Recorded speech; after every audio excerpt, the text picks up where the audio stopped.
Welcome to the Explainer. Today, we're going to talk about a machine from the 1800s that learned how to paint with thread. And you won't believe it, but it actually set the stage for the computer you're watching this on right now. Let's dive in. Okay, so have you ever really looked at a super detailed pattern on a piece of fabric? You know, like a fancy tablecloth or a nice tie? For centuries, making stuff like that was just ridiculously slow and all done by hand. The question is, how on earth could a machine ever pull that off?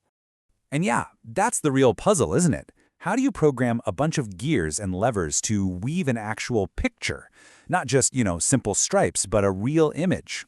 How do you tell it, okay, for this one row, lift thread number 3, 17, and 452, but leave all the others down? It seems impossible. So before we get to the amazing solution, we really have to get our heads around just how big this problem was. And it all boils down to one word: control. All right, so your basic early looms, they were fine for simple stuff. They worked by lifting big chunks of threads all at once. But if you wanted to weave, say, a flower, that's just not going to cut it. You need to control every single thread all on its own.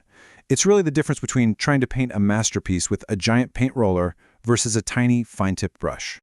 So this challenge, this thing that seemed totally impossible, well, it was cracked. Back in the early 1800s, a French inventor came up with something that was, it was a total game changer. And this is the machine. It's called the Jacquard mechanism. It's this really complex-looking device that would sit right on top of a regular loom. The guy who invented it, Joseph Marie Jacquard, pretty much turned the entire textile world upside down with this thing. So what's the big deal? Well, here's the definition, but really, it comes down to two magic words: individually and automatically. Think about that. For the very first time, a machine could handle these insanely complex patterns all by itself. You didn't need a person sitting there manually lifting thousands of threads for hours on end. It was all automated. Okay, check out this table, because this is where it gets really interesting. Look at the Jacquard column. See that? Very costly, slow. You might think, well, that sounds terrible. But then look at the bottom. Thread control, no limitation. Design capacity, very complex. What they did was trade speed and money for something nobody had ever had before: total, complete creative freedom. So, the big question is, how did it actually work? What's the secret sauce inside this wild combination of hooks and needles and cards? Let's pop the hood and take a look. All right, so this diagram basically shows you the whole shebang. It all starts with these punched cards, right? They rotate on a cylinder. Those cards then push against a bunch of needles. Each needle is linked to a hook, and each hook grabs a specific thread. It's like a mechanical chain reaction. Let's break it down into 4 steps to make it a little easier. First, a card gets pressed against the needles. Step 2, the needles react. They either go through a hole in the card or they get pushed back. This moves the hooks. 3, this bar, called a knife, comes up and only grabs the hooks that are still in the right position. And boom, step 4. Those hooks lift up and they pull their threads up with them.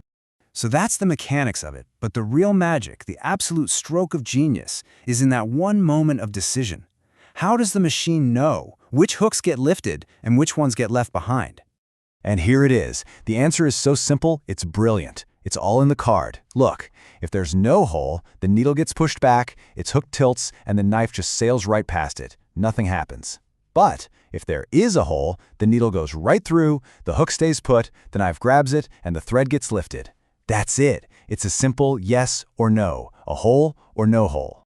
Hole or no hole? Yes or no?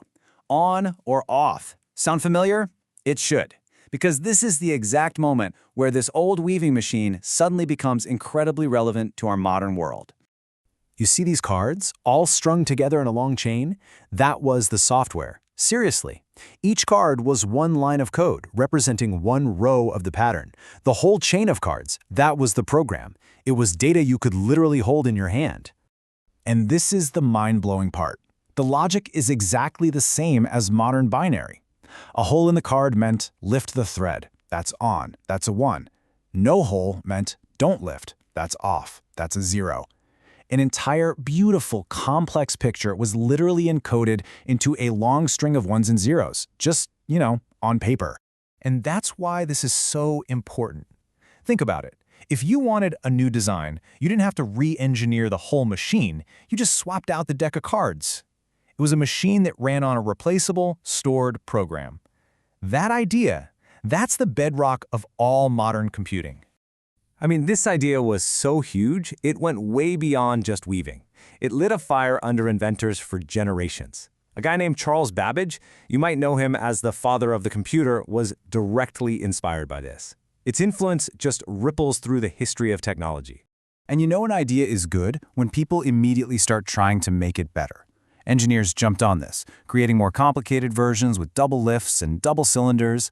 Basically, they were just trying to do the same thing, but faster and more efficiently. It just proved how much potential was packed into that original concept. So, let's wrap this up. What are the big takeaways? Well, the Jacquard loom gave us automated control over every single thread.